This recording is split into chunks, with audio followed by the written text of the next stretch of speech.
Administrator DMC asset سید شکیل احمد نے کہا ہے کہ ڈیجیٹل لائبریری کے قیام کے حوالے سے ہر ممکن کوشش کر رہے ہیں۔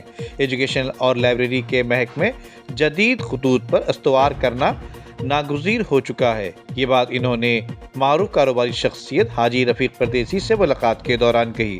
ملاقات میں نیپا پر ڈیجیٹل لائبریری کے قیام کے حوالے سے تبادلہ خیال کیا گیا، جس پر حاجی رفیق پردیسی نے یقین دہانی کراتے ہوئے کہا کہ ڈیجیٹل لائبریری کے قیام کے لیے تعاون کیا جائے گا، جبکہ DMC ایسٹ ضلع شرقی اور اس کے رہائشیوں کے لیے جو اچھے کام کرے گا، اس میں تعاون کے لیے ہم ہر وقت تیار ہیں۔ ایڈمنسٹریٹر DMC ایسٹ سید شکیل احمد نے حاجی رفیق پردیسی کے تعاون پر شکریہ ادا کیا اور کہا کہ تعلیمی سرگرمیوں کو بڑھانے کے لیے ہر ممکن اقدامات کر رہے ہیں، جبکہ ڈیجیٹل لائبریری کا قیام نوجوانوں کو تدریسی سرگرمیوں کی جانب گامزن کرنے میں اہم کردار ادا کرے گا۔ انہوں نے کہا کہ ضلع شرقی مسائل حل کرنے میں مصروف عمل ہے اور کوشش کر رہے ہیں کہ مرحلہ وار بلدیاتی مسائل کو حل کیا جائے۔ ندیم صدیقی، میٹرو 7 پاکستان۔